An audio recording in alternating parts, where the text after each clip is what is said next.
शुक्लाम्बरधरं विष्णुं शशिवर्णं चतुर्भुजं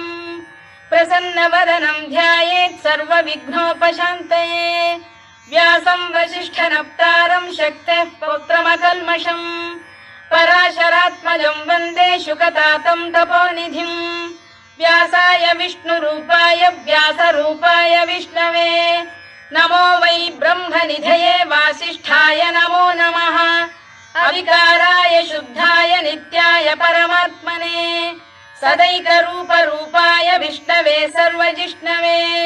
यस्य स्मरणमात्रेण जन्म संसारबन्धनात्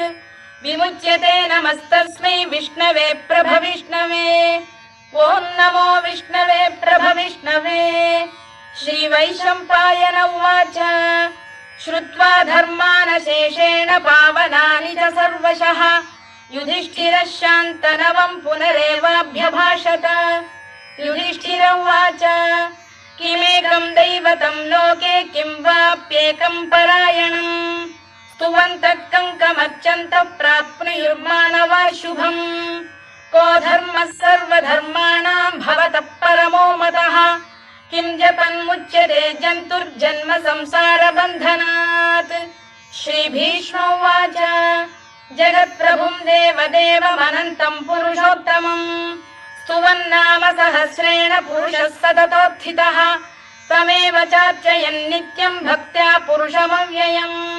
ध्यायन् स्तुवन् नमस्यं च यजमानस्तमेव च अनादिनिधनं विष्णुं सर्वलोकमहेश्वरम्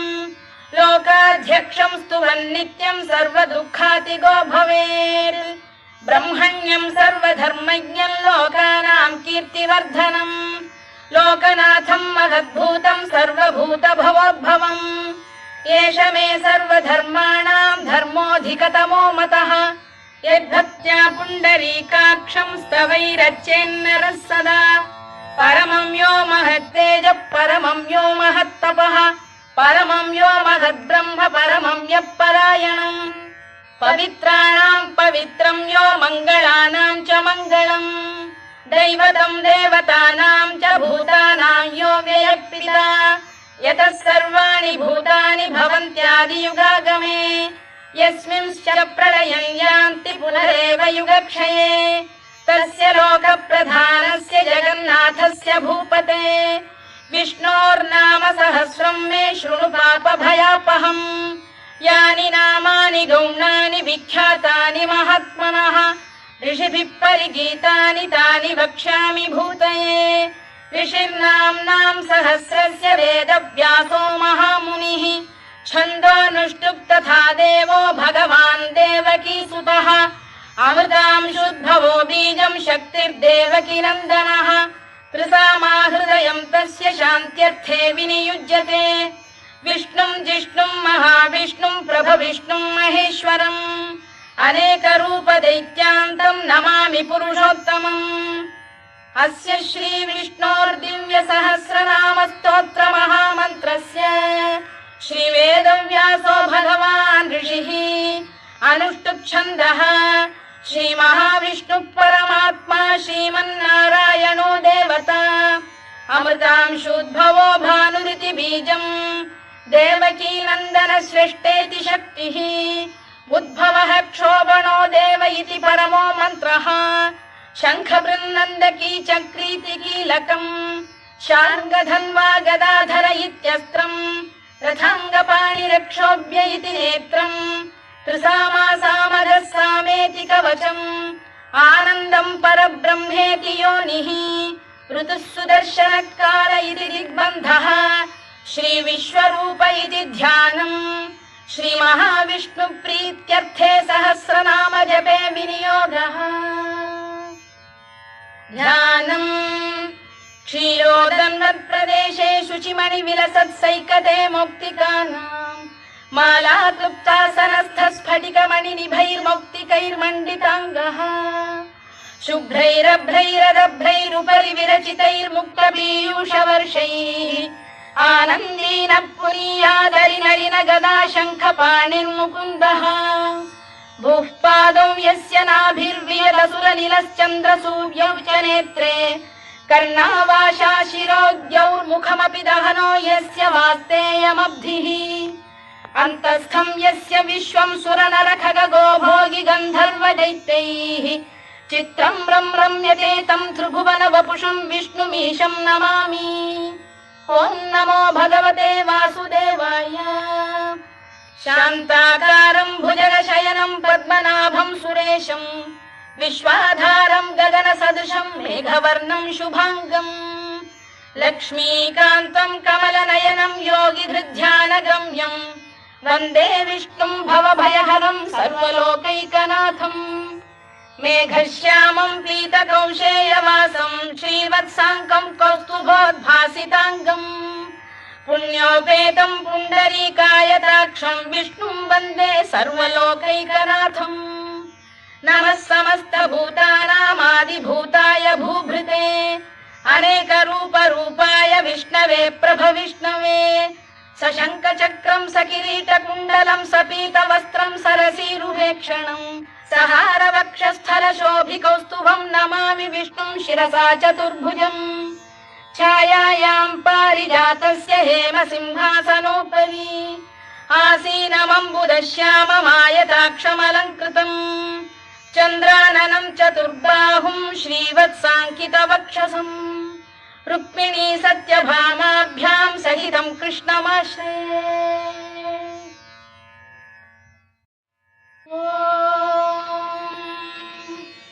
विश्वं विष्णुर्वषत्कारो भूतभव्य भवत्प्रभुः भूतभृद्भावो भूतात्मा भूतभावनः भूतात्मा परमात्मा च मुक्तानां परमागतिः अव्ययः पुरुषः साक्षी क्षेत्रज्ञोऽक्षर एव च योगो योगविदां नेता प्रधानपुरुषेश्वरः नारसिंहवपुः श्रीमान् केशवः पुरुषोत्तमः सर्वः शिवस्थाणुर्भूतादिर्निधिरव्ययः सम्भवो भावनो भर्ता प्रभवः प्रभुरीश्वरः स्वयंभूः शम्भुरादित्यः पुष्कराक्षो महास्वनः अनादिनिधनो धाता विधाता धातुरुत्तमः अप्रमेयो ऋषिकेशः पद्मनाभोऽमरप्रभुः विश्वकर्मा मनुस्पष्टा स्थविष्ठस्थविरो ध्रुवः अग्राह्यः शाश्वतः कृष्णो लोहिताक्षप्रदर्दनः प्रभूतस्त्रिककुब्धाम पवित्रं मङ्गलं परम् ईशानप्राणदप्राणो ज्येष्ठः श्रेष्ठः प्रजापतिः हिरण्यगर्भो भूगर्भो माधवो मधुसूदनः ईश्वरो विक्रमी धन्वी मेधावी विक्रमक्रमः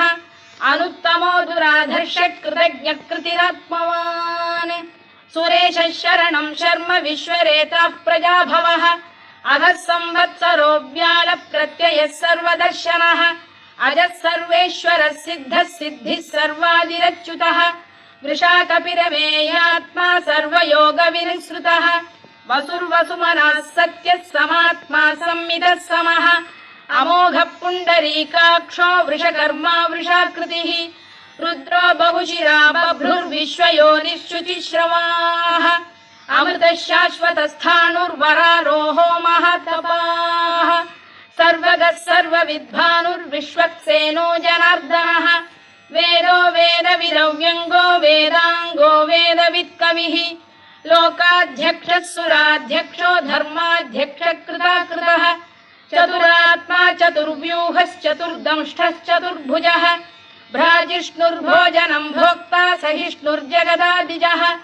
अनघो विजयो जेता विश्वयोनिः पुनर्वसुः उपेन्द्रो वामनः प्रांशुरमोघः शुचिरूर्जितः अतीन्द्रः सङ्ग्रहः सर्गो धृतात्मा नियमो यमः वेद्यो वैद्यः सदा योगी वीरः माधवो मधुः अतीन्द्रियो महामायो महोत्साहो महाबलः महाबुद्धिर्महावीर्यो महाशक्तिर्महाद्युतिः अनिर्देश्य वपुः श्रीमान् अमे आत्मा महादृधृत् महेश्वासो महीभर्ता श्रीनिवासः सताङ्गतिः अनिरुद्धः सुरानन्दो गोविन्दो गोविदाम्पतिः मरीचिर्दमनो हंसः सुपर्णो भुजगोत्तमः हिरण्यनाभः सुतपाः पद्मनाभः प्रजापतिः अमृत्युः सर्वदृक्सिंहः सन्धाता सन्धिमान् स्थिरः अजो दुर्मर्षणः शास्ता विश्रुतात्मा सुरारिः गुरुर्गुरुतमो धाम सत्यः सत्यपराक्रमः निमिषो निमिषस्रग्वी वाचस्पतिरुदारधीः अग्रणीर्ग्रामणी श्रीमान् न्यायो नेता समीरणः सहस्रमूर्धा विश्वात्मा सहस्राक्षः सहस्रपात् आवर्तनो निवृत्तात्मा संवृतः सम्प्रमर्दनः अधः संवर्तको वह्निरनिरो धरणीधरः सुप्रसाद प्रसन्नात्मा विश्वधृक् विश्वभुग्विभुः सत्कर्ता सत्कृतः साधुर्जह्नुर्नारायणो नरः असङ्ख्येयो प्रमेयात्मा विशिष्टः शिष्टकृच्छुचिः सिद्धार्थः सिद्धसङ्कल्पः सिद्धिदः सिद्धिसाधनः वृषाही वृषभो विष्णुर्वृषपर्वा वृषोदरः वर्धनो वर्धमानश्च विविक्तः श्रुतिसागरः सुभुजो दुर्धरो वाग्मी महेन्द्रो वसुदो वसुः नैकरूपो बृहद्रूपः शिपिविष्टप्रकाशनः ओजस्तेजोद्युतिधर प्रकाशात्मा प्रतापनः वृद्धस्पष्टाक्षरो मन्त्रश्चन्द्रांशुर्भास्करद्युतिः अमृतांशुद्धवो भानुः शशबिन्दुः सुरेश्वरः औषधम् जगतः सेतुः सत्यधर्मपराक्रमः भूतभव्यभवन्नाथः पवनः पावनो नरः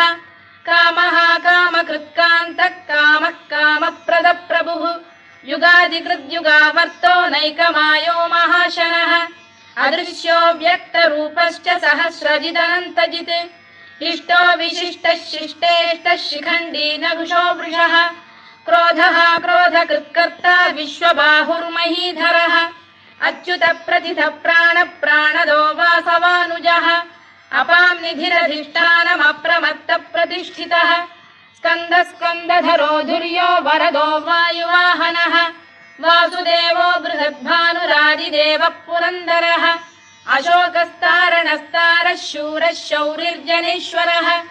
अनुकूलः शतावर्तः पद्मी पद्मनिभेक्षणः पद्मनाभोरविन्दाक्षः पद्मगर्भः शरीरभृत् महर्धिर्वृद्धो वृद्धात्मा महाक्षो गरुडध्वजः अतुलः शरभो भीमः समयज्ञो हविर्हरिः सर्वलक्षणलक्षण्यो लक्ष्मीवान् समितिञ्जयः विक्षरो रोहितो मार्गो हेतुर्दामोदरः सः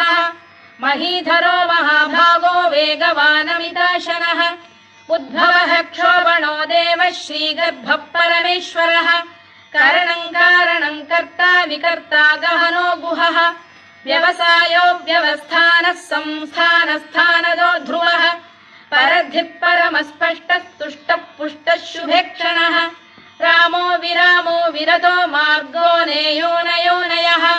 वीरः शक्तिमताम् श्रेष्ठो धर्मो धर्मविदुत्तमः वैकुण्ठः पुरुष प्राण प्राणद प्रणव पृतुः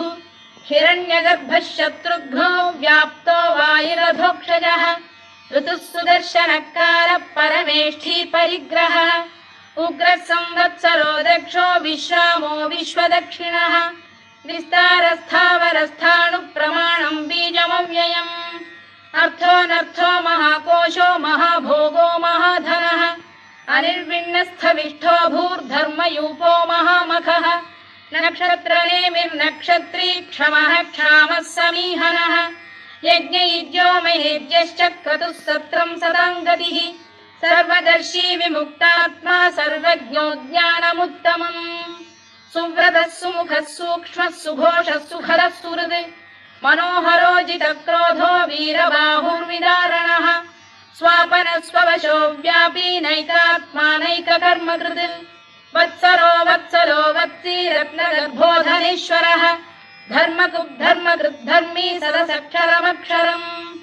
अविज्ञाता सहस्रांशुर्विधाता कृतलक्षणः गभस्तिनेमिः सत्तस्तः सिंहो भूतमहेश्वरः आदिदेवो महादेवो देवेशो देवभृद्गुरुः उत्तरो गोपतिर्गोप्ता ज्ञानगम्यः पुरातनः शरीरभूतभृद्भोक्ता कपीन्द्रो भूरि दक्षिणः सोमपोऽमृतपः सोमः पुरुजित् पुरुषत्तमः विनयो जयः सत्यसन्धो दाशार्हः सात्वताम् पतिः जीवो विनयिता साक्षी मुकुन्दो मितविक्रमः अम्भोनिधिरनन्तात्मा महोदधिशयोऽन्तकः अजो महार्घः स्वाभाव्यो जितामित्रप्रमोदनः आनन्दो नन्दनो नन्दः सत्यधर्मात्रिविक्रमः महर्षिकपिलाचार्यः कृतज्ञो मेदिनीपतिः त्रिपदस्त्रिदशाध्यक्षो महाशृङ्गकृतान्तकृत् महावराहो गोविन्दः सुषेणः कनकाङ्गनी गुह्यो गभीरो गहनो गुप्तश्चक्रगदाधरः वेधास्वाङ्गो जितकृष्णो दृढः सङ्कर्षणोच्युतः वरुणो वारुणो वृक्षः पुष्कराक्षो महामनाः भगवान् भगहानन्दी वनमाली हलायुधः आदित्यो ज्योतिरादित्यः सहिष्णुर्गतिसप्तमः सुधन्वाखण्ड परशुर्दारुणो द्रविणप्रदः दिवस्पृक् सर्वदृग्व्यासो वाचस्पतिरयो निजः त्रिसामासामगः साम निर्वाणम् भेषजम् भिषज सन्न्यासकृच्छमः शान्तो निष्ठा शान्तिपरायणम् शुभाङ्गः शान्तिदः स्रष्टा कुमुदः कुवलेशयः गोहितो गोपतिर्गोप्ता वृषभाक्षो वृषप्रियः अनिवर्ती निवृत्तात्मा संक्षेप्ताक्षेमकृत् शिवः श्रीवत्सवक्षः श्रीवासः श्रीपतिः श्रीमताम्बरः श्रीधः श्रीशः श्रीनिवासः श्रीनिधिः श्रीविभावनः श्रीधर श्रीकर श्रेयः श्रीमान् लोकत्रयाश्रयः स्वक्षः स्वङ्गः शतानन्दो नन्दिर्ज्योतिर्गणेश्वरः विजितात्मा विधेयात्मा सत्कीर्तिश्चिन्न संशयः उदीर्णः सर्वतश्चक्षुरनीशः शाश्वतः स्थिरः भूषयो भूषणो भूतिर्विशोकः शोकनाशनः अर्चिष्मानर्चितः कुम्भो विशुद्धात्मा विशोधनः अनिरुद्धो प्रतिरथ प्रद्युम्नोमित विक्रमः कालनेमिनिः वीरः शौरिः शूरजनेश्वरः त्रिलोकात्मा त्रिलोकेशः केशवः केशिहा हरिः कामदेवः कामपालः कामी कान्तकृतागमः अनिर्देश्य वपुर्विष्णुर्वीरोऽनन्तो धनञ्जयः ब्रह्मण्यो ब्रह्मकृद्ब्रह्मा ब्रह्म ब्रह्मविवर्धनः ब्रह्मविब्राह्मणो ब्रह्मी ब्रह्मज्ञो ब्राह्मणप्रियः महाकमो महाकर्मा महातेजा महोरगः महाक्रतुर्महायज्वा महायज्ञो महाहविः स्तव्यस्तव प्रियस्तोत्रम् स्तुतिस्तोतारणप्रियः पूर्णः पूरयिता पुण्यः पुण्यकीर्तिरनामयः मनोजवस्तीर्थकरो वसुरेता वसुप्रदः वसुप्रदो वासुदेवो वसुर्वसुमनाहविः सद्गतिः सत्कृतिः सत्ता सद्भूतिः सत्परायणः शूरसेनो यदुश्रेष्ठः सन्निवासः सुयामुनः भूतावासो वासुदेवः सर्वासु निलयो नलः दर्पः दर्पदो दृप्तो दुर्धरोऽथा पराजितः विश्वमूर्तिर्महामूर्तिर्दीप्तमूर्तिरमूर्तिमान् अनेकमूर्तिरव्यक्तः शतमूर्तिः शताननः एकोनैकः स वक्र किं यत्तत्पदमनुत्तमम् लोकबन्धुर्लोकनाथो माधवो भक्तवत्सलः सुवर्णवर्णो हेमाङ्गो वराङ्गश्चन्दनाङ्गदी वीरः विषमः शून्यो घृता क्षीरचरश्चरः अमानी मानदो मान्यो लोकस्वामी त्रिलोकधृत् सुमेधा मेधजो धन्यः सत्यमेधाधराधरः तेजो वृषोद्युतिधरः सर्वशत्रभृताम्बरः प्रग्रहो निग्रहो व्यग्रो नैकशृङ्गो गदाग्रजः चतुर्मूर्तिश्चतुर्बाहुश्चतुर्व्यूहश्चतुर्गतिः चतुरात्मा चतुर्भावश्चतुर्वेदविदेकपात् समावर्तो निवृत्तात्मा दुर्जयो दुरतिक्रमः दुर्लभो दुर्गमो दुर्गो दुरावासो दुरारिः शुभाङ्गो लोकसारङ्गः सुतन्तुस्तन्तु वर्धनः इन्द्रकर्मा महाकर्मा कृतकर्मा कृतागमः उद्भवः सुन्दरः सुन्दो रत्ननाभः सुलोचनः अर्को वाजसनः शृङ्गी जयन्तः सर्वविजयी सुवर्णबिन्दुरक्षोभ्यः सर्ववागीश्वरेश्वरः महाह्रदो महागर्तो महाभूतो महानिधिः कुमुदः कुन्दरः कुन्दः पर्जन्यः पावनो निलः अमृताशोऽमृतवपुः सर्वज्ञः सर्वतोमुखः सुलभः सुव्रतः सिद्धः शत्रुजिच्छत्रुतापनः न्यग्रोधोदुम्बरोश्वत्तश्चाणूरा सान्ध्रैषूदनः सहस्रार्चिः सप्तजिह्वः सप्तैधाः सप्तवाहनः अमूर्तिरनघोचिन्त्यो भयकृद्भयनाशनः अणुबृहत्कृशस्थूलो गुणभृन्निर्गुणो महान् अधृतस्वधृतस्वास्य प्राग्वंशो वंशवर्धनः धारभृत्कथितो योगी योगीशः सर्वकामदः आश्रमश्रमणः क्षामः सुपर्णो वायुवाहनः धनुर्धरो धनुर्वेदो दण्डो दमयिता दमः अपराजितः सर्वसहो नियन्ता नियमो यमः सत्त्ववान् सात्विकः सत्यः सत्यधर्मपरायणः अभिप्रायप्रियार्होः प्रियकृत्प्रीतिवर्धनः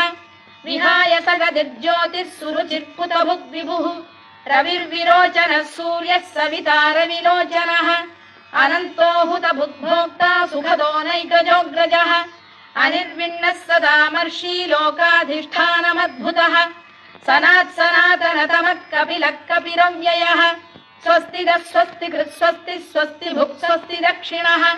आरौद्रः कुण्डली चक्री विक्रम्यूर्जितशासनः शब्दातिगः शब्दसः शिशिरः शर्वरीकरः अक्रूरपेशलो दक्षो दक्षिणः क्षमिणाम्बरः विद्वत्तमो वीतभयः पुण्यश्रवणकीर्तनः उत्तारणो दुष्कृतिः पुण्यो दुःस्वप्रनाशनः वीरः रक्षणः सन्तो जीवनपर्यवस्थितः अनन्तरूपोऽनन्तश्रीर्जितमन्युर्भयापहः चतुरश्रो गभीरात्मा विदिशो व्यादिशो दिशः अनादिर्भूर्भुवो लक्ष्मी सुवीरो रुचिराङ्गदः जननो जनजन्मादिर्भीमो भीमपराक्रमः आधारनिलयो धाता पुष्पहास प्रजागरः ऊर्ध्वगः सत्पथाचार प्राणद प्रणवप्रणः प्रमाणम् प्राणनिलय प्राणभृत्प्राणजीवनः तत्त्वम् तत्त्वविदेकात्मा जन्म मृत्युजरातिगः भूर्भुवः स्वस्तरुस्तारः सविता प्रपितामहः यज्ञो यज्ञपतिर्यज्वा यज्ञाङ्गो यज्ञवाहनः यज्ञभृद्यज्ञकृद्यज्ञी यज्ञभुग्यज्ञसाधनः यज्ञान्तकृद्यज्ञगुह्यमन्नमन्नाद एव च आत्मयोनिः स्वयं जातो वैखानः सामगायनः देवकीनन्दनः स्रष्टा क्षितीशः पापनाशनः शङ्खबृन्नन्दकी चक्री शार्ङ्गधन्वा गदाधरः तथाङ्गपाणिरक्षोभ्यः सर्वप्रहरणायुधः सर्वप्रहरणायुधवोन्नम इति वनमाली गरीशाङ्गी शङ्खी चक्री च नन्दकी श्रीमान्नारायणो विष्णुर्वासुदेवोऽभिरक्षतु वनमाली गरीशाङ्गी शङ्खी चक्री च नन्दकी श्रीमान्नारायणो विष्णुर्वासुदेवोऽभिरक्षतु वनमाली गरीशाङ्गी शङ्खी चक्री च नन्दकी श्रीमान्नारायणो विष्णुर्वासुदेवोऽभिरक्षतु इतीदं कीर्तनीयस्य केशवस्य महात्मनः नाम्नां सहस्रं दिव्यानामशेषेण प्रकीर्तितम् य इदं शृणुयात् नित्यं यश्चापि परिकीर्तयेत् नाशुभं प्राप्नुयात् किञ्चित् सोमुत्रेह च मानवः वेदान्तको ब्राह्मणस्य क्षत्रियो विजयी भवेत् वैश्यो धनसमृद्धः स्यात् क्षुद्रः सुखमवाप्नुयात् धर्मार्थी प्राप्नुयात् धर्ममर्थार्थी चार्थमाप्नुयात् कामानवाप्नुयात् कामी प्रजार्थी चाप्नुयात् प्रजाम् भक्तिमान् यः सदोत्थाय शुचिस्तद्गतमानसः सहस्रं वासुदेवस्य नाम्नामेतत् कीर्तयेत् यशः प्राप्नोति विपुलं याति प्राधान्यमेव च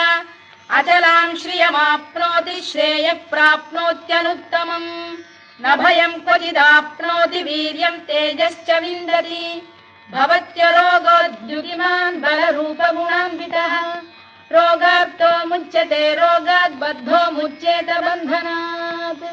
भयान्मुच्येत भीतस्तु मुच्येतापन्न आपदः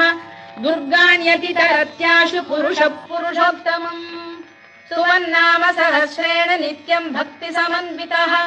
वासुदेवाश्रयो मर्त्यो वासुदेवपरायणः सर्वपापविशुद्धात्मा याति ब्रह्म सनातनम् न वासुदेव भक्तानामशुभ शुभं विद्यते क्वचित् जन्म मृत्युजरा व्याधि भयं नैवोपजायते इमं स्तवमधीयानः श्रद्धा भक्ति समन्वितः युज्येतात्मसुखक्षान्तिः श्रीधृति स्मृतिकीर्तिभिः न क्रोधो न च मात्सर्यं न लोभो न शुभामतिः भवन्ति कृतपुण्यानां भक्तानां पुरुषोत्तमे द्यौः स चन्द्रार्कनक्षत्राखं दिशो भूर्महो दधिः वासुदेवस्य वीर्येण विधृतानि महात्मनः ससुरासुरगन्धर्वं स यक्षोरगराक्षसम् जगत्वशे वर्ततेदं कृष्णस्य सचराचरम् इन्द्रियाणि मनो बुद्धिः सत्त्वं तेजो बलं धृतिः वासुदेवात्मकान्याहुः क्षेत्रं क्षेत्रज्ञ एव च सर्वागमानामाचार प्रथमं परिकल्पते आचार प्रभवो धर्मो धर्मस्य प्रभुरच्युतः ऋषयः पितरो देवा महाभूतानि धातवः जङ्गमा जङ्गमं चेदं जगन्नारायणोद्भवम् योगो ज्ञानं तथा साङ्ख्यं विद्या शिल्पादिकर्म च वेदाः शास्त्राणि विज्ञानमेतत् सर्वं जनार्दनात् एको विष्णुर्महद्भूतं पृथग्भूतान्यनेकशः त्रीन् लोकान् व्याप्य भूतात्मा भुङ्क्ते विश्वभुवव्ययः इमं स्तवं भगवतो विष्णोर्व्यासेन कीर्तितम् पठेद्य इच्छेत् पुरुषः श्रेयत् प्राप्तुं सुखानि च विश्वेश्वरमजं देवं जगतः प्रभुमव्ययम् भजन्ति ये पुष्कराक्षं न ते यान्ति पराभवम् न ते यान्ति पराभवम् ओन्नम इति अर्जुनोवाच पद्मपत्र विशालाक्ष पद्मनाभ सुरोत्तमा भक्तानामनुरक्तानां त्राता भव जनार्दन श्रीभगवानुवाच यो मां नाम सहस्रेण स्तोतुमिच्छति पाण्डव सोऽहमेकेन श्लोकेन स्तुत एव न संशयोन्नम इति व्यास उवाच वासनाद्वासुदेवस्य वासितं भुवनत्रयम् सर्वभूतनिवासोऽसि वासुदेव नमोऽस्तु ते वासुदेव नमोऽस्तु ते ओन्नम इति पार्वत्युवाच केनोपायेन लघुना विष्णोर्नाम सहस्रकम् पठ्यते पण्डितैर्नित्यं श्रोतुमिच्छाम्यहं प्रभो ईश्वर उवाच श्रीराम राम रामेति रमे रामे मनोरमे सहस्रनाम तत्तुल्यं राम नाम वरानने श्रीराम राम रामेति रमे रामे मनोरमे सहस्रनाम तत्तुल्यं राम नाम वरानने श्रीराम राम रामेति रमे रामे मनोरमे सहस्रनाम तत्तुल्यं राम नाम वरानने राम नाम वरानन ओन्नम इति ब्रह्मोवाच नमोऽस्त्वनन्ताय सहस्रमूर्तये सहस्रपादाक्षि शिरोरुबाहवे सहस्रनाम्ने पुरुषाय शाश्वते सहस्रकोटियुगधारिणे नमः सहस्रकोटियुगधारिणे नमः ओन्नम इति सञ्जय उवाच यत्र योगेश्वर कृष्णो यत्र पार्थो धनुर्धरः तत्र श्रीविजयो भूतिर्ध्रुवा नीतिर्मतिर्मम श्रीभगवानुवाच अनन्याश्चिन्तयन्तो मां ये जनाः पर्युपासते तेषां नित्याभियुक्तानां योगक्षेमं वहाम्यहम् परित्राणाय साधूनां विनाशाय च दुष्कृतां धर्म संस्थापनार्थाय सम्भवामि युगे युगे आर्ता विषण्णाः शिथिलाश्च भीता घोरेषु च व्याधिषु वर्तमानाः संकीर्त्य नारायण शब्दमात्रं विमुक्तदुःखाः सुखिनो भवन्तु कायेन वाचा मनसेन्द्रियैर्वा बुद्ध्यात्मना वा प्रकृते स्वभावात् करोमि यद्यत् सकलं परस्मै नारायणायेति समर्पयामि।